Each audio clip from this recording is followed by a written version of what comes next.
Okay.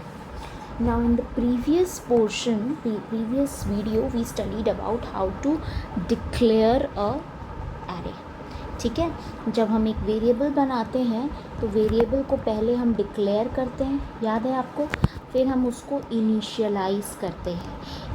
Initialise करने के दो तरीके होते हैं, एक होता है यूज़र से वैल्यू ले लो और दूसरा होता है सेल्फ वैल्यू दे दो। दो तरीके होते हैं। तो सिमिलरली एरे में हम वेरिएबल कैसे बनाते थे, वेरिएबल बनाया, डिक्लेयर करने का तरीका होता था int a लिख देना, फिर इनिशियलाइज़ करने का तरीका होता था a इज़ इक्वल्स टू 10 कर देना, या फिर a is equals to sc.next int करना। दो तरीके होते थे, फर्स्ट एंड सेकंड। तो वही दो तरीके यहाँ भी होंगे। यहाँ कैसे होंगे, आपने डिक्लेयर करना सीख लिया, डिक्लेयर करना आपको आ गया। Now will study how to initialize an array. Initialize मतलब उसमें पहली वैल्यू या उसमें वैल्यूज़ कैसे स्टोर करें। ठीक है, ये now we will study this. Now to see this part we have to understand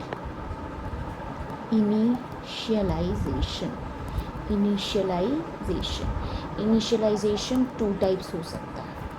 एक हो सकता है आप यूज़र इनपुट लो, और दूसरा हो सकता है कि आपके पास प्री डिफाइंड वैल्यूज़ हों, या आप कह दो आपके पास डिफ़ॉल्ट वैल्यूज़ दी हुई हों।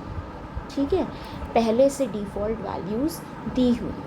अगर ये पहला तरीका है और ये दूसरा तरीका है, तो फर्स्ट वे का मतलब है पहले से वैल्यूज़ दी हुई हैं, तुमने डिक्लेयर किया int a is equals to new int 5, मतलब आपने एक एरे बनाया a नाम का जिसमें इंटीजर टाइप का डेटा स्टोर्ड है, और कितने डेटा स्टोर्ड है, 5 एलिमेंट स्टोर्ड है। ठीक है, अब प्री डिफाइंड है, मतलब वैल्यूज़ हमें पहले से क्वेश्चन में दे रखी हुई हैं, तो हमको इसको सिंपल करना है, a ये इज़ इक्वल्स टू, और कॉमा लगा के वो वैल्यूज़ लिख दो जो भी हैं, 5, 10, 15, 20, 25, और कॉमा लगा दो, सेमीकोलन लगा दो। जैसे ही ये करोगे तो मेमोरी में एक ब्लॉक बनेगा a नाम का, उसमें 5 ब्लॉक्स होंगे, 1, 2, 3, 4 एंड 5।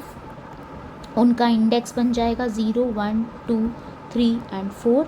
0 से स्टार्ट होके कहाँ तक चलता है, साइज़ -1 तक चलता है। ये इंडेक्स हो गया। ठीक है, ये इंडेक्स हो गया। अब इसमें आपने डेटा बताया, तो जो आपने डेटा बताया वो डेटा यहाँ स्टोर हो जाएगा। यहाँ 5, 10, 15, 20, 25।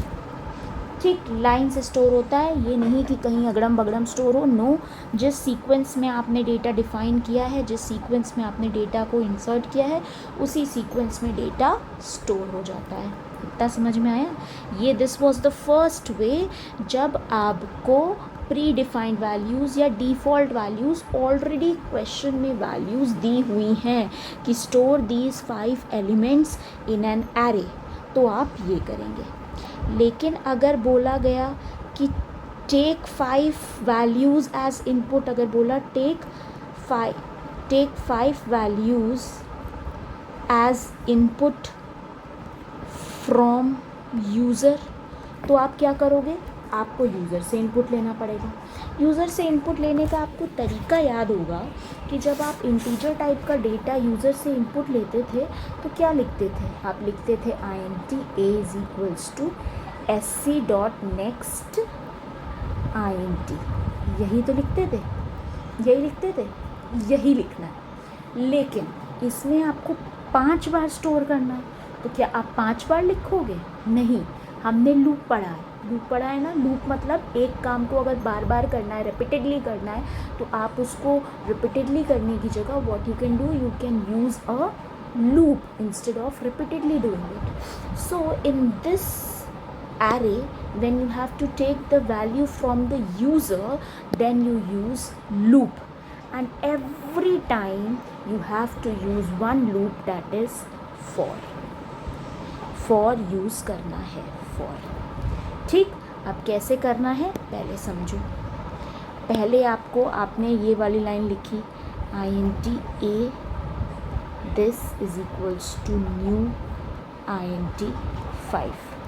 जितने भी एलिमेंट्स हैं, अगर 15 है 15 लिखो, 10 है 10 लिखो, 100 है 100 लिखो, 11 है 11 लिखो, whatever the size is, mention that size inside this square brackets.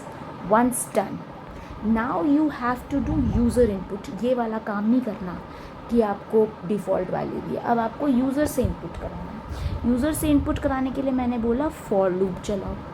For I is equals to simple, जो आपका इंडेक्स चल रहा है इंडेक्स से चला दो। इंडेक्स कहाँ से चल रहा है, 0 से लेस दैन इक्वल्स टू कहाँ तक, size -1, size -1 that is 4, I plus plus करा।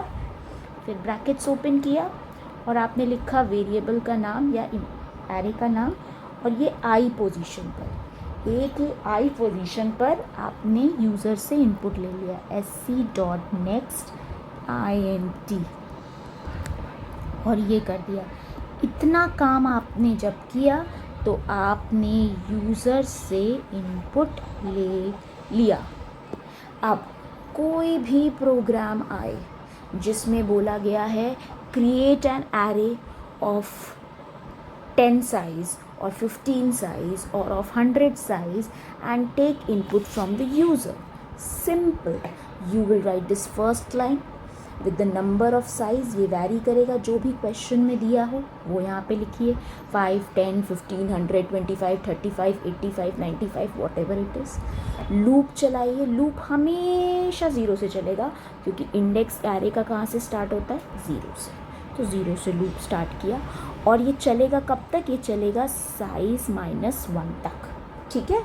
और ये लाइन लिखेंगे, what ever variable is this, same variable will be this, whatever variable is this, same will be this, and sc.next int। अगर ये int type है, अगर ये float होता तो यहाँ पर आप float लिख देते, डबल होता तो डबल लिख देते, ठीक है। इतना समझ में आया, क्लियर। ये मैंने आपको बताया हाउ टू टेक और how to store data in an array. There are two ways. Default values already given, then it is very simple, just in the curly braces divide separated by comma and write all the values. And in case of this, when you have to take the values as input from the user, you will do this thing. So very simple. आपको I think understand हो गया होगा कि आंख बंद करके जैसे ही question आए, अब देखो इसी को कहते हैं smart work. Maybe that array question is very difficult for you to solve, you are not able to get the logic कि what I have to do, how I have to do, so not a problem, you can take the input, you can do that part. So whatever is given in the question, see, read the question carefully. ऐसा ही कुछ question होगा कि write a program to declare a single dimensional array of size 5 and accept the integers from the user। तो आपको कुछ नहीं करना है, इंटीजर है तो इंटीजर टाइप का एरे बनाना है, सिंपल। 5 उसका साइज़ दिया है प्रोग्राम में तो उसके अंदर 5 लिख देना है। देन लूप चलाना है, लूप हमेशा फॉर का चलेगा, कहाँ से चलेगा, इंडेक्स से चलेगा, इंडेक्स तक। इंडेक्स कितना होता है, 0, और लास्ट वैल्यू क्या होती है, साइज़ -1। और उसके बाद ये वाली लाइन याद कर लो, ऐसी ही लिखनी होती है। ए आई का मतलब होता है पहली बार ए की वैल्यू 1, फिर होगी ए की वैल्यू 2, पहले होगा 0, फिर 1 होगी, फिर 2 होगी, फिर ए की वैल्यू 3 आ जाएगी और लास्ट में ए की वैल्यू 4 आ जाएगी। जब 0 आएगी तो यूज़र जो भी इनपुट करेगा वो यहाँ स्टोर हो जाएगा, जो यूज़र इनपुट करेगा वो यहाँ स्टोर होगा, और ऐसे करके आपका 5 एलिमेंट एरे में स्टोर हो जाएंगे। Is this clear to everyone? Hope so. So हमने ये देख लिया कि हमने कैसे डेटा को स्टोर करना है एक एरे में, ठीक।